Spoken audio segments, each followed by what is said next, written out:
Hi, today we're talking about back to school and what that looks like if you are the parent of a transgender child.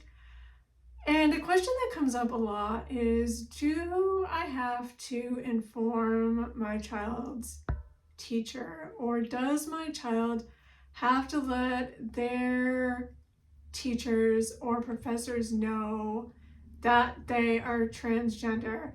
And that is such a great question. And it is not an easy answer. It's not very straightforward because the answer is it depends.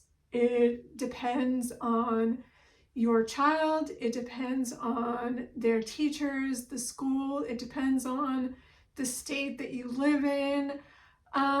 So I thought we would talk about that because it's right now the end of August, and if your child has not already gone back to school or started back to college, then the chances are that they're starting back soon or in the next week.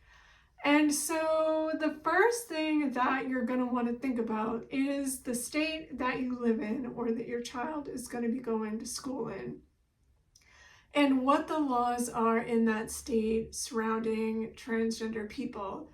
And a real good way to find out about that is to check out the map that's put out by the Movement Advancement Project. And you can go to Google and do a search for that, and it brings up a map of the whole entire country. You can click on your state, you can find out what all the laws are that are currently being proposed, that are being moved through the legislation, and see what they are and how they would possibly impact your child's education and their participation in things like sports, their ability to use locker rooms, restrooms, all kinds of things that may impact your decision and your child's decision to out themselves at school.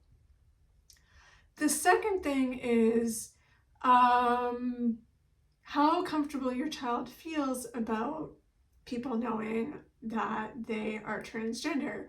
So if your child is in college, for example, they are considering roommate situations, and they are considering how they're going to be known and addressed by their professors. So this is something that they would have considered obviously before now, when they were deciding about what college to attend, what they were going to do about housing. If they haven't done that already, they can go to the student housing people at the college that they are at, and they can advocate for themselves if they have found themselves in a situation where their roommate is not, maybe the situation isn't going to work out, and they can ask for a new roommate. Usually you have to be in college for a week or two before they will let you change roommates. They want to see if you can work it out on your own. However, if it is an emergent situation, if there is a cause of concern for the safety of your child, then there's a good chance that they will waive that 2-week waiting period, and they will let your child change roommates before that 2-week time period is up. There are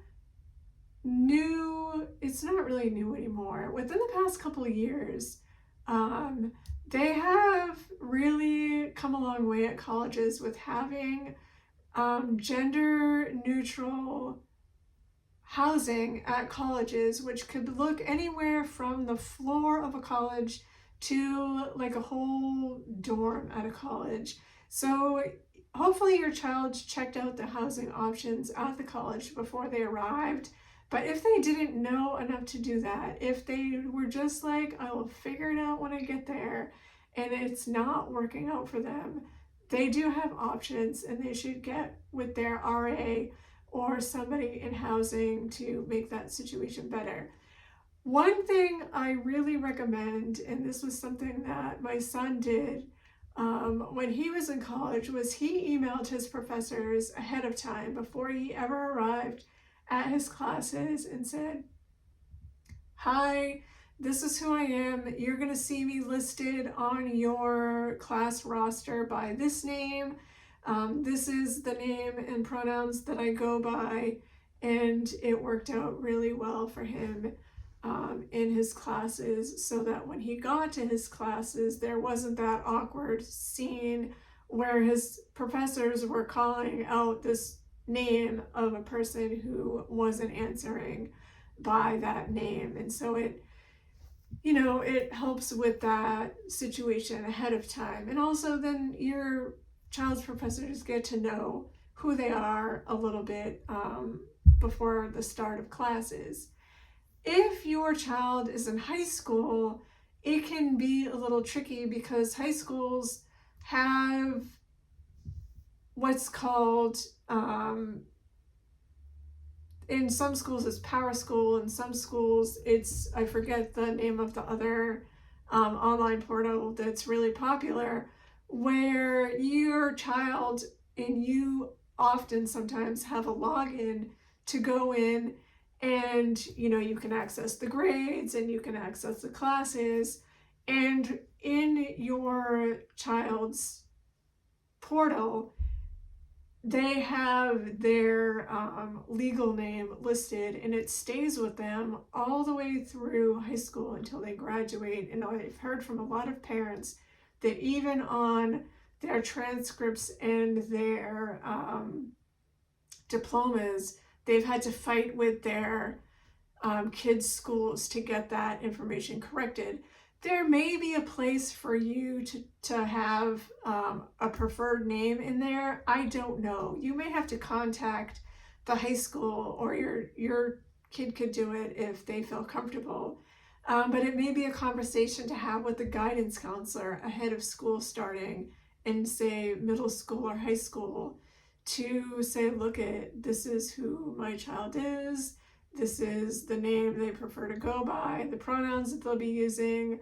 This is some information that we would like to have kept with whoever you want to know, if it's like the nurse or the guidance counselor and the teachers, and then see what accommodations they can make for your child or not. You may decide you don't want to share that information, and that's your right to do as a parent, and you should know what the rights are that you have as a parent. And if you go to GSLEN's website, and I'm not ever sure that I say that right, but it's gslen.org, they will tell you what your rights are as the parent with the schools. It's a whole website dedicated to the rights of parents and LGBTQ students in the schools, and you can see what you can and cannot do with education and for your child in school. And that goes with elementary kid aged students as well. If you have a gender exploring child who is in elementary school, and maybe you would like to advocate for them in elementary school, you have rights as a parent also. And I would recommend talking to the nurse and the guidance counselor and an administrator at the school and say, look, here's what you need to know about my child. And you want to make sure that school is a safe place for them, and nobody else needs to know. You don't have to tell anybody that you don't want to know any information about your child ever. And that includes other students, other parents, other teachers if you don't want them to know. But you always want to make sure that there's somebody safe at school who knows information about your child in case there is an emergency or some kind of medical situation that happens with your child at school, so that your child has some safe person to go to who knows that kind of information about your child. So there's information that you could learn about advocating for your kid at school, no matter what kind of school that they go to. If you go to PFLAG's website and you go to the search bar at the top of the page and just type in school resources, there's like almost 300 articles that you can read on every topic that you could think of. And then the child, I'm trying to think of what they're called. The Children's Health Council also has a great resource library. And if you go to their website, which is chc.org, and you'll see it. It's like resource library up at the top of their page. And then click there and you'll find it's like schools and something about school resources. You'll find it on the tabs. They have fantastic resources there. So I don't want to drone on about this and make this video too long, but I wanted to give you some resources if you're just feeling like overwhelmed about what to do as school gets started. And if you have any questions, feel free to let me know, and we'll talk more soon.